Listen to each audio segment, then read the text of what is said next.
Dear students, good morning, all of you.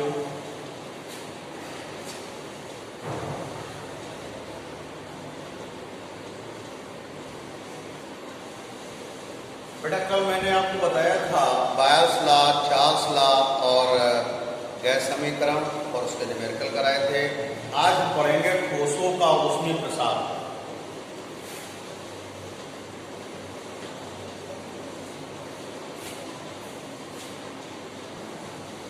ठोसों का ऊष्मीय प्रसार।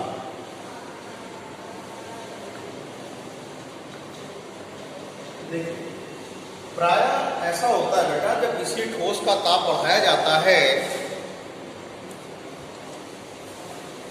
प्रायः जब किसी वस्तु का ताप बढ़ाया जाता है तो ताप बढ़ाने पर वो फैलते हैं और ठंडा करने पर सिकुड़ते हैं। ये घटना ऊष्मीय प्रसार कहलाती है। ठोसों में ऊष्मीय प्रसार तीन प्रकार का होता है।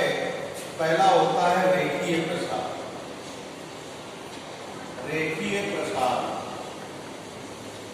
दूसरा होता है क्षेत्रीय प्रसार और तीसरा होता है आयतन प्रसार।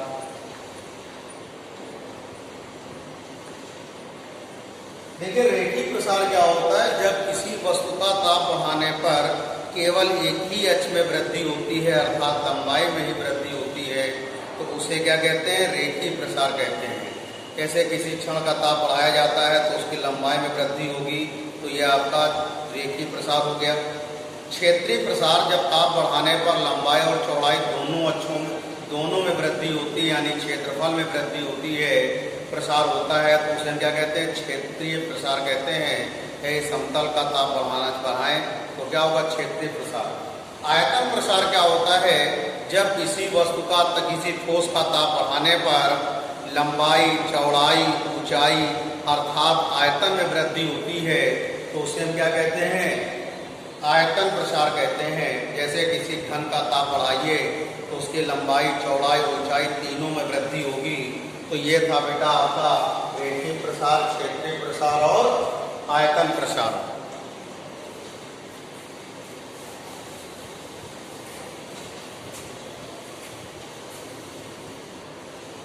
अब देखिए रेखीय प्रसार गुणांक।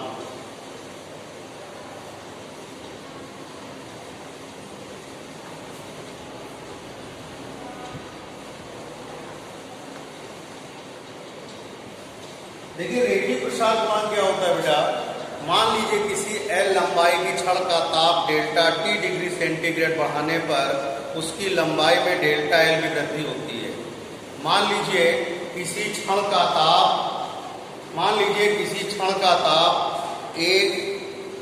L लंबाई की क्षण का ताप डेल्टा T डिग्री सेंटीग्रेड तक बढ़ाने पर उसकी लंबाई में डेल्टा L की वृद्धि होती है, तो लंबाई में होने वाली वृद्धि उसकी प्रारंभिक लंबाई के अनुक्रमानुपाती और ताप में होने वाली वृद्धि के अनुक्रमानुपाती होती है। उसकी प्रारंभिक लंबाई और ताप में होने वाली वृद्धि के अनुक्रमानुपाती होती है। इसको हटा के समीकरण 1 और 2 से इसको हटा के यह आएगा delta proportional to L into delta T। बेटा इसको हटा करके नियतांक लेंगे अल्फा। क्या लेंगे? अल्फा। अल्फा एक नियतांक है जिसे हम रेखीय प्रसार गुणांक कहते हैं। Delta L upon L into delta T। Alpha आपके पास एक नियतांक है जिसे हम रेखीय प्रसार गुणांक कहते हैं और इसका मात्रक प्रति डिग्री सेंटीग्रेड होता है। क्या होता है? प्रति डिग्री सेंटीग्रेड होता है। यदि L बराबर 1 मीटर, डेल्टा T बराबर 1 डिग्री सेंटीग्रेड, तो अल्फा बराबर डेल्टा L। एकांक लंबाई की क्षण का ताप 1 डिग्री सेंटीग्रेड तक बढ़ाने पर, एकांक लंबाई की क्षण का ताप 1 डिग्री सेंटीग्रेड तक बढ़ाने पर उसकी लंबाई में होने वाली वृद्धि रेखीय प्रसार गुणांक कहलाती है। उसकी लंबाई में होने वाली वृद्धि क्या कहलाती है? रेखीय प्रसार गुणांक कहलाती है और इसे अल्फा से निरूपित करते हैं।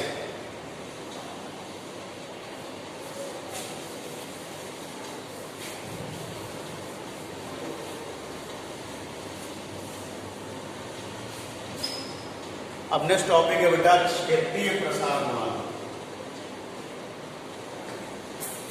क्षेत्रीय प्रसार गुणांक।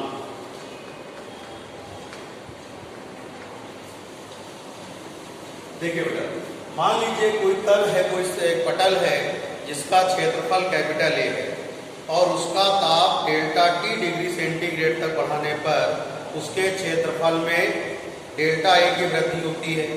तो क्षेत्रफल में होने वाली वृद्धि दो बातों पर निर्भर करती है। पहले उसके प्रारंभिक क्षेत्रफल के अनुक्रमानुपाती और ताप वृद्धि के अनुक्रमानुपाती होती है।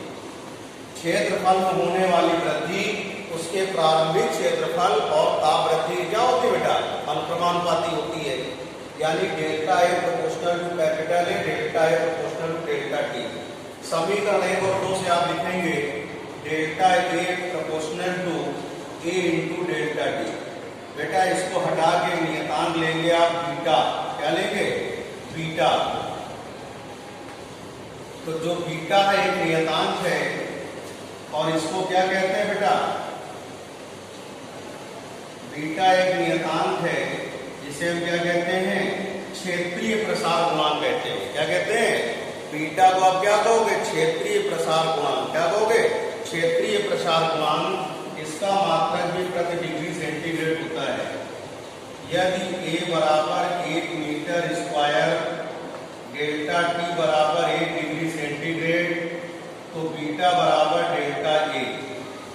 यानी कि एकांक क्षेत्रफल वाले पटल का ताप 1 डिग्री सेंटीग्रेड तक बढ़ाने के लिए, एकांक क्षेत्रफल वाले पटल का ताप 1 डिग्री सेंटीग्रेड तक बढ़ाने पर उसके क्षेत्रफल में होने वाली वृद्धि क्षेत्रीय प्रसार गुणांक कहलाती है।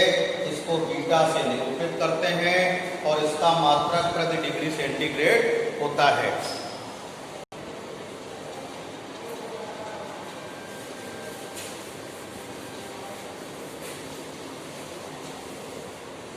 बेटा नेक्स्ट टॉपिक है आयतन प्रसार गुणांक।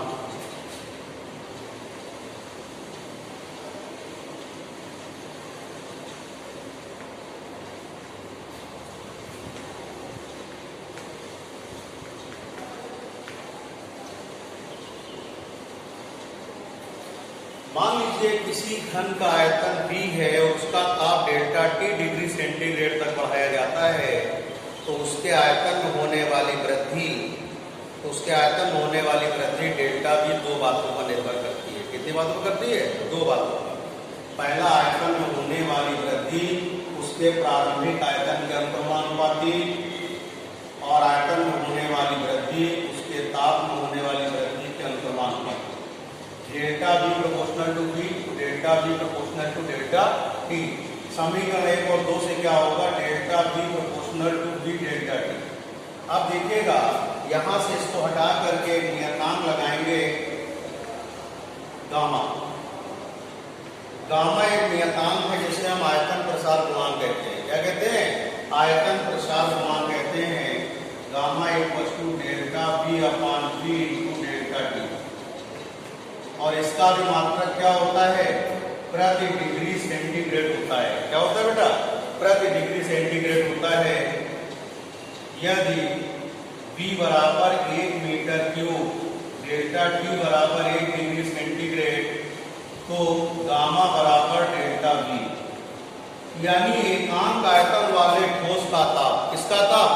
एकांक आयतन वाले ठोस का ताप 1 डिग्री सेंटीग्रेड तक बढ़ाने पर उसके आयतन में होने वाली वृद्धि आयतन प्रसार गुणांक कहलाती है।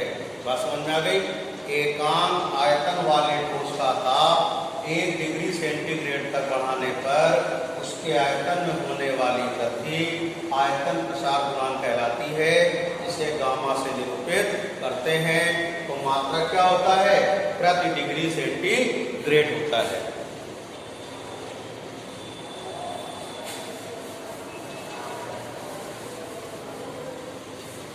बेटा अब आपका नेक्स्ट टॉपिक होगा रेखीय प्रसार गुणांक अल्फा और क्षेत्रीय प्रसार गुणांक बीटा में संबंध। तो आपको क्या बताया मैंने? रेखीय प्रसार गुणांक अल्फा और क्षेत्रीय प्रसार गुणांक बीटा में संबंध अल्फा तथा बीटा में रिलेशन है। बेटा रिलेशन होता है बीटा इक्वल टू अल्फा होता है, ये आपको प्रूव करना है। यानी कि क्षेत्रीय प्रसार गुणांक रेखीय प्रसार गुणांक का क्या होता है, दोगुना होता है, ये प्रूव करना है आपको।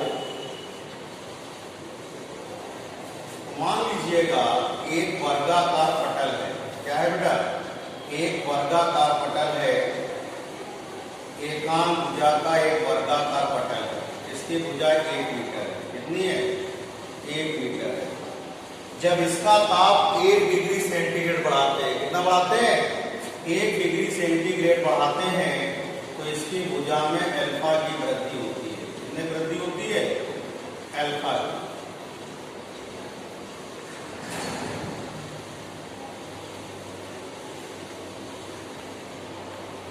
मान लीजिए एकांक भुजा का आपके पास एक वर्गाकार पटल है 1 मीटर भुजा का, और जब इसका ताप 1 डिग्री सेंटीग्रेड बढ़ाते हैं तो इसकी भुजा में अल्फा की वृद्धि होती है। वृद्धि कितनी हो गई, 1 प्लस भुजा कितनी होगी, 1 प्लस अल्फा।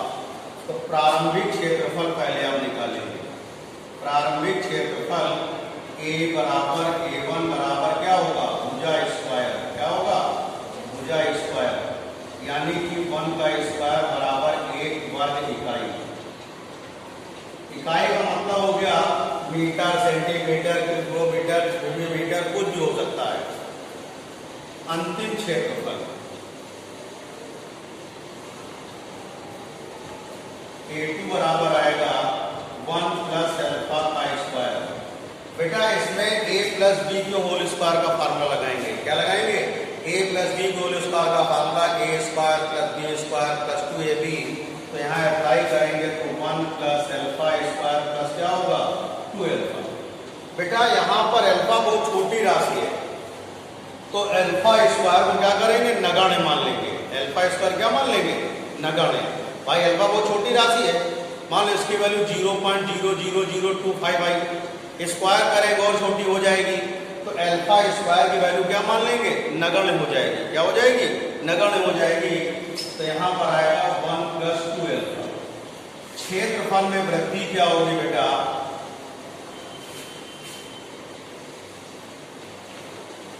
डेल्टा ए बराबर आएगा A2 minus A1, 1 plus 2 alpha minus 1 plus 1 minus 1 cancel, ये 2 अल्फा है। और आपको क्षेत्रीय प्रसार गुणांक मालूम है, बीटा बराबर क्या होता है बेटा, delta A upon A into delta T होता है। यहां पर ये आ गया 2 अल्फा, 1 इंटू 1, बीटा बराबर क्या आ गया, 2 अल्फा।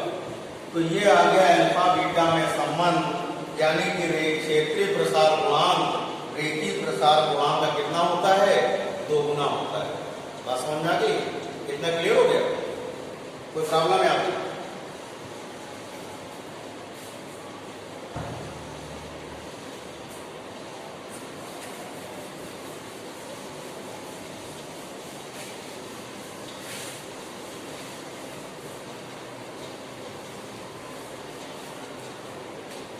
देखिए बेटा, अब हम देखेंगे बेटा रेखीय प्रसार गुणांक और आयतन प्रसार गुणांक में संबंध। रेखीय प्रसार गुणांक तथा रेखीय अल्फा तथा गामा में संबंध ये होता है बेटा, गामा इक्वल टू होता है 3 अल्फा। ये यानी कि आयतन प्रसार गुणांक रेखीय प्रसार गुणांक का 3 गुना होता है। कितना होता है, 3 गुना। तो देखिएगा, पहले फिगर देखिएगा इसका।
मान लीजिए बेटा ये आपके पास 1 मीटर भुजा का घन है। जब इसका ताप 1 डिग्री सेंटीग्रेड बढ़ा देते हैं तो इसकी भुजा 1 प्लस अल्फा हो जाती है। मान लीजिए इस 1 मीटर भुजा का घन है और जब इसके ताप को 1 डिग्री सेंटीग्रेड कितना बढ़ाते हैं, 1 डिग्री सेंटीग्रेड बढ़ाते हैं तो इसके भुजा में अल्फा की वृद्धि हो जाती है। तो इसका देखिएगा प्रारंभिक आयतन निकालेंगे पहले हम। प्रारंभिक आयतन निकालेंगे आप।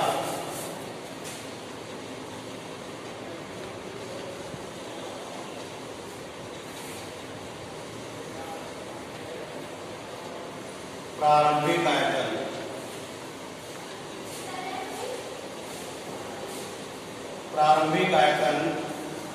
V1 भुजा की घात 3 होता है। तो यह आ जाएगा बेटा 1 का क्यूब बराबर क्या होगा, 1 घन इकाई। अब इसके बाद निकालेंगे इसका अंतिम आयतन।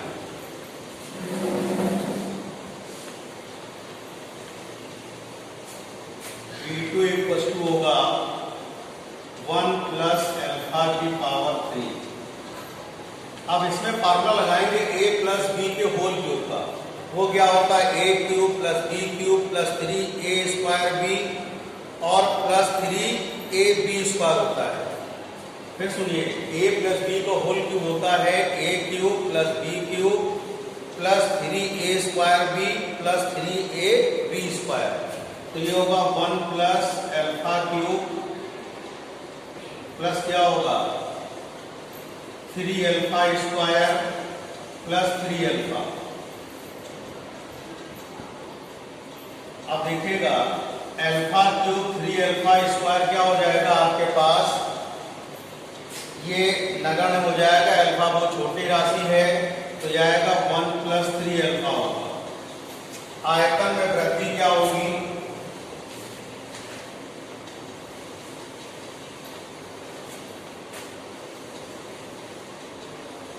डेल्टा बी बराबर V2 माइनस V1 बराबर 1 प्लस 3 अल्फा माइनस 1 बराबर आ गया आपके पास 3 अल्फा आ गया। अब आपको मालूम है गामा एक वस्तु क्या होता है बेटा, डेल्टा बी अपान बी इंटू डेल्टा टी। तो गामा एक वस्तु हो गया 3 अल्फा अपान 1 इंटू 1, तो गामा बराबर क्या हो गया 3 अल्फा। ये आ गया आपके पास आयतन प्रसार गुणांक। रेखीय प्रसार गुणांक का कितना होता है, 3 गुना होता है। कितना होता है बेटा, 3 गुना।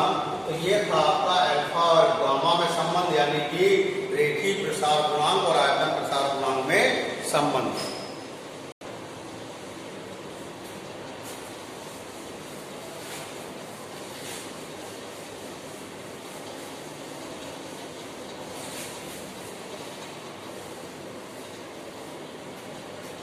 ठोस में ऊष्मीय प्रसार के बाद आता है आपका द्रवों का प्रसार, द्रवों का ऊष्मीय प्रसार।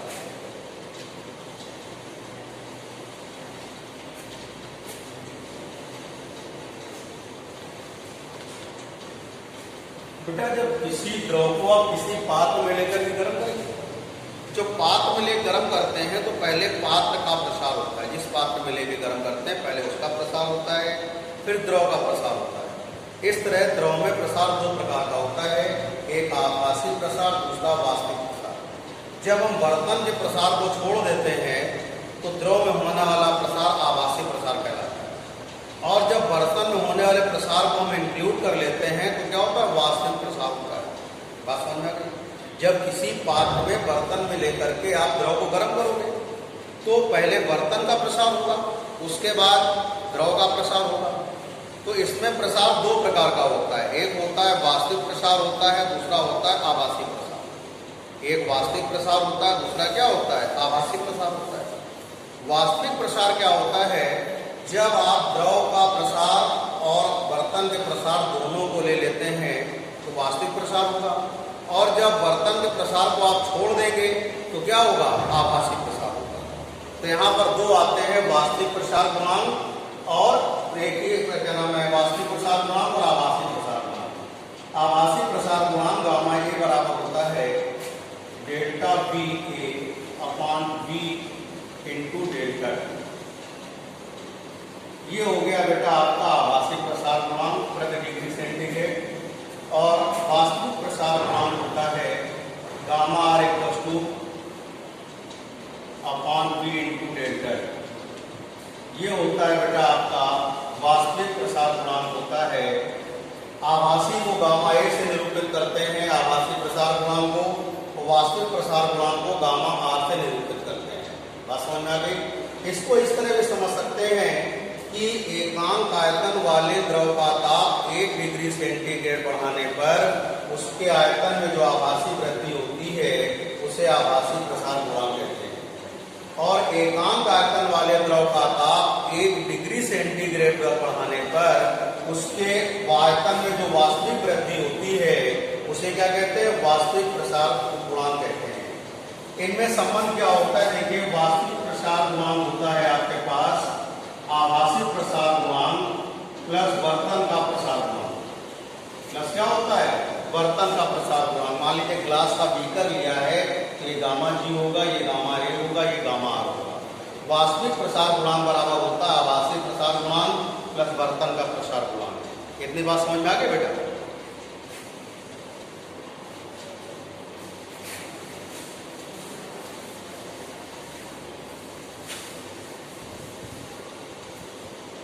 अब देखिए बेटा, विशिष्ट ऊष्मा क्या होती है? विशिष्ट ऊष्मा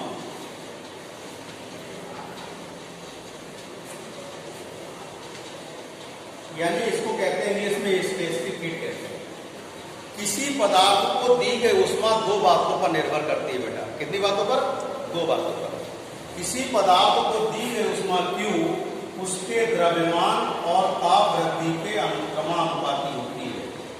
किसी पदार्थ को दी गई ऊष्मा दो बातों पर निर्भर करती है।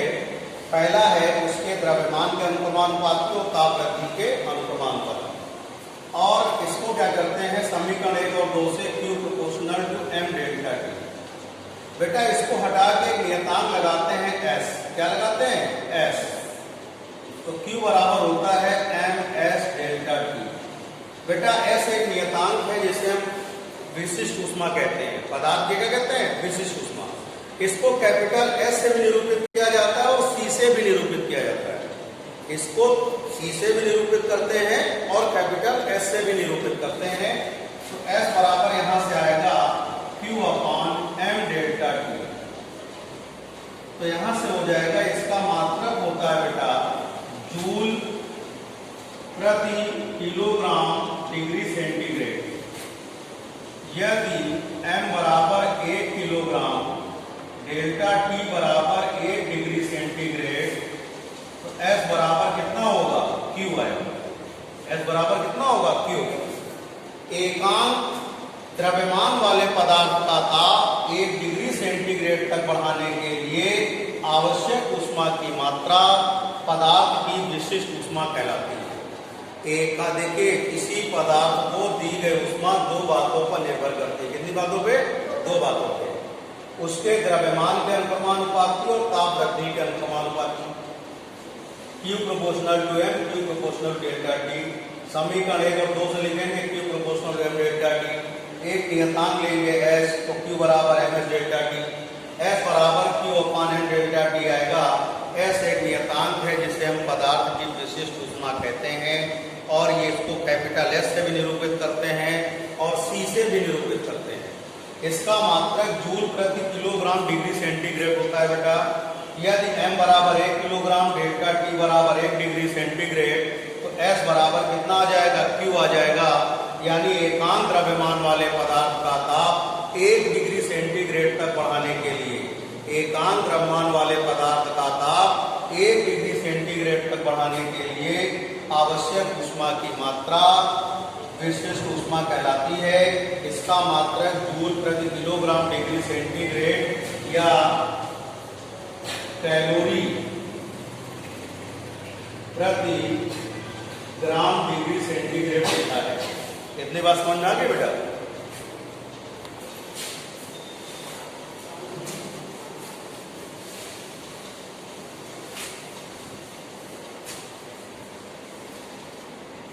देखिए बेटा, ऊष्माधारिता क्या होती है? किसी पदार्थ का ताप 1 डिग्री सेंटीग्रेड तक बढ़ाने के लिए आवश्यक ऊष्मा की मात्रा ऊष्माधारिता कहलाती है।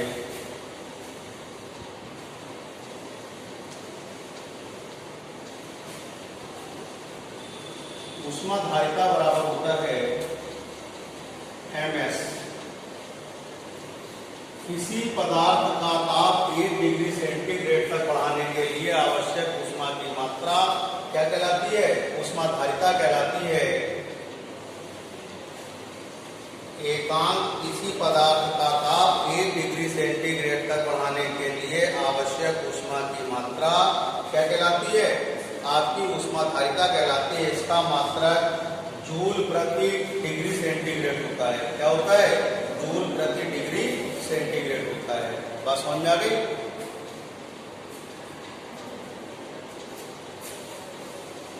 अब देखिए गुप्त ऊष्मा, लेटेंट हीट क्या होती है?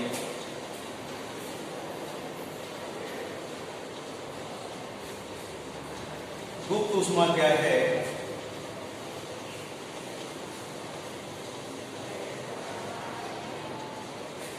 देखिएगा, किसी पदार्थ की अवस्था परिवर्तन के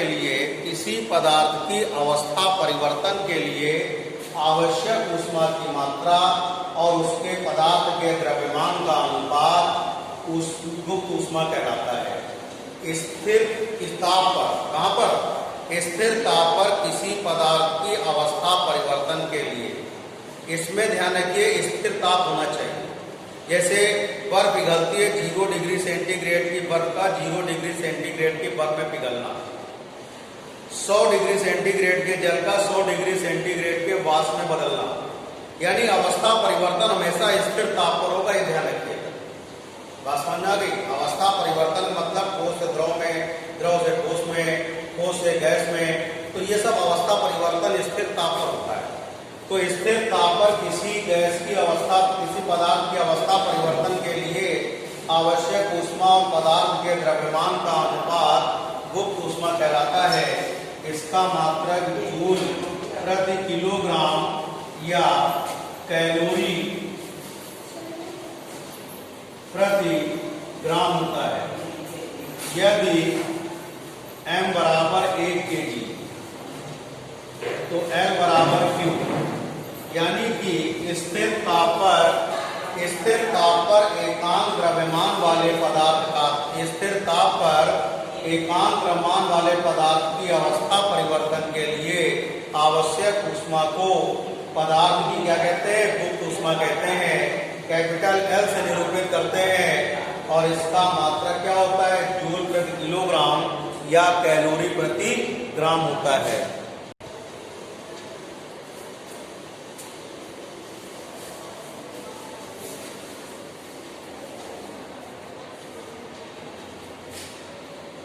आप बेटा देखिए कैलोरी विधि का सिद्धांत क्या होता है?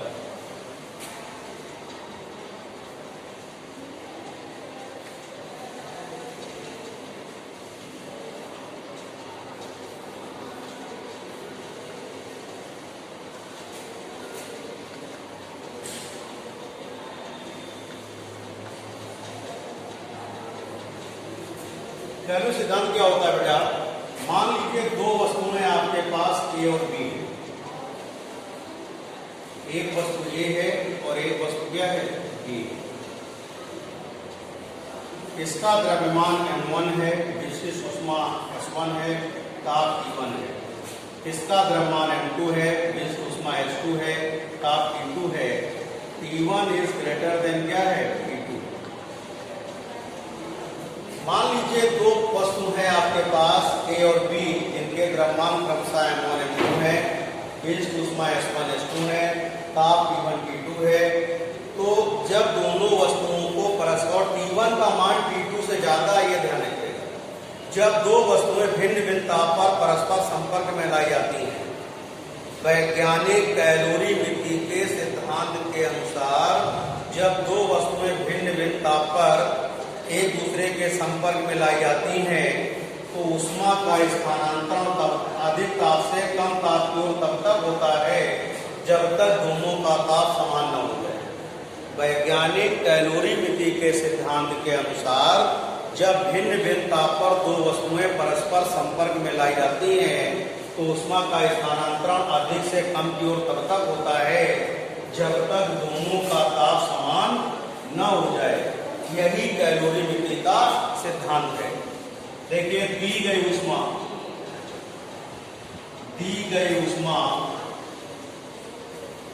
Q1 बराबर M1S1 T1 minus T, equation number 1। ली गई ऊष्मा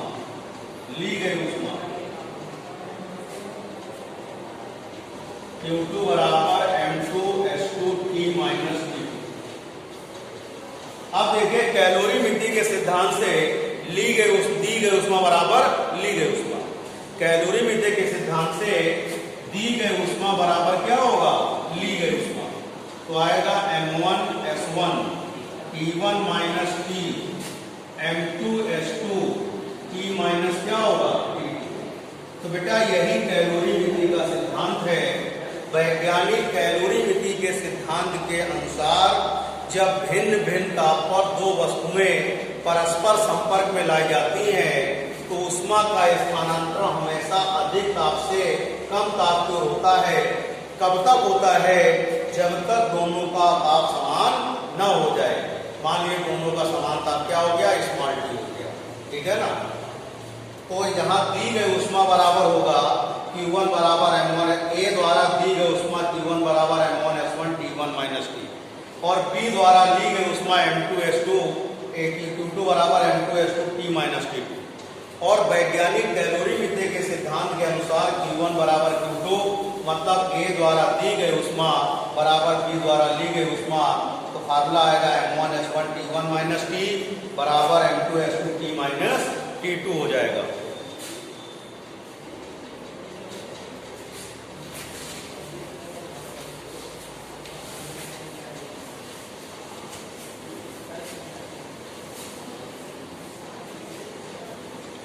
अब देखिए बेटा, गैस की विशिष्ट ऊष्माएं क्या होती है, कितने प्रकार की होती है? गैस की विशिष्ट ऊष्माएं दो प्रकार की होती हैं कि गैस के ताप को दो प्रकार से बढ़ा सकते हैं। देखिएगा कैसे। गैस के ताप को हम दो प्रकार से बढ़ा सकते हैं। गैस की विशिष्ट ऊष्माएं दो होती है, क्यों होती है पहले ये समझिए। गैस के ताप को हम दो प्रकार से बढ़ा सकते हैं। आयतन स्थिर रखेंगे तो दाब के नियमानुसार ताप बढ़ेगा, और जब अगर दाब स्थिर रखेंगे तो चार्ज के नियमानुसार ताप बढ़ेगा। भाई आयतन स्थिर रखा तो P प्रोपोर्शनल टू T, दाब के नियमानुसार ताप बढ़ गया। और जब हमने दाब स्थिर रखा तो चार्ज के नियमानुसार ताप बढ़ गया P प्रोपोर्शनल टू T के अनुसार। इसलिए गैस की दो विशिष्ट ऊष्मा होती है। जब आयतन स्थिर होगा तो इसको हम CV कहेंगे, स्थिर आयतन की विशिष्ट ऊष्मा, और जब आपका दाब स्थिर होगा तो इसे स्थिर दाब की विशिष्ट ऊष्मा कहेंगे। तो बेटा Q बराबर होता है म्यू Cp डेल्टा T, ये स्थिर दाब की विशिष्ट ऊष्मा, और स्थिर आयतन के लिए Q बराबर म्यू Cp डेल्टा T। अब देखिएगा, यदि म्यू बराबर 1 मोल, डेल्टा T बराबर 1 डिग्री सेंटीग्रेड, तो Q बराबर आएगा यहां से Cp, और ये आएगा Q बराबर क्या होगा? Cv। तो पहली बात तो ये समझ में आपके आ गई होगी कि गैस की विशिष्ट ऊष्माएं दो क्यों होती हैं। क्योंकि गैस के ताप को हम दो प्रकार से बढ़ा सकते हैं। एक आयतन स्थिर रख के दाब के नियम से, दूसरा दाब स्थिर रख के चार्ज के नियम से। तो जब हम आयतन स्थिर रखते हैं, दाब स्थिर रखते हैं, तो उसे स्थिर दाब की विशिष्ट ऊष्मा कहते हैं और Cp से निरूपित करते हैं। और जब आयतन स्थिर रखेंगे तो उसे स्थिर आयतन विशिष्ट ऊष्मा कहते हैं, Cv से निरूपित करते हैं। दोनों का मात्रक जूल प्रति मोल डिग्री सेंटीग्रेड या कैलोरी प्रति मोल डिग्री सेंटीग्रेड होता है। क्या होता है? जूल प्रति मोल डिग्री सेंटीग्रेड या कैलोरी प्रति मोल डिग्री सेंटीग्रेड होता है। तो आप क्या कहेंगे? स्थिर दाब पर, कहां पर? स्थिर दाब पर 1 मोल गैस का ताप 1 डिग्री सेंटीग्रेड बढ़ाने के लिए आवश्यक ऊष्मा की मात्रा स्थिर दाब की विशिष्ट ऊष्मा Cp कहलाती है। और स्थिर आयतन पर 1 मोल गैस का ताप 1 डिग्री सेंटीग्रेड बढ़ाने के लिए आवश्यक ऊष्मा की मात्रा स्थिर आयतन की विशेष ऊष्मा Cv कहलाती है। क्या कहलाती है? Cv कहलाती है। एक बार फिर सुनिए, स्थिर दाब पर 1 मोल गैस का ताप 1 डिग्री सेंटीग्रेड तक बढ़ाने के लिए आवश्यक ऊष्मा की मात्रा स्थिर दाब की विशेष ऊष्मा कहलाती है। और स्थिर आयतन पर 1 मोल गैस का ताप 1 डिग्री सेंटीग्रेड तक बढ़ाने के लिए आवश्यक ऊष्मा की मात्रा स्थिर आयतन की विशेष ऊष्मा Cv कहलाती है। और दोनों का मात्रक जो होता है जूल प्रति मोल डिग्री सेंटीग्रेड या कैलोरी प्रति मोल डिग्री सेंटीग्रेड होता है।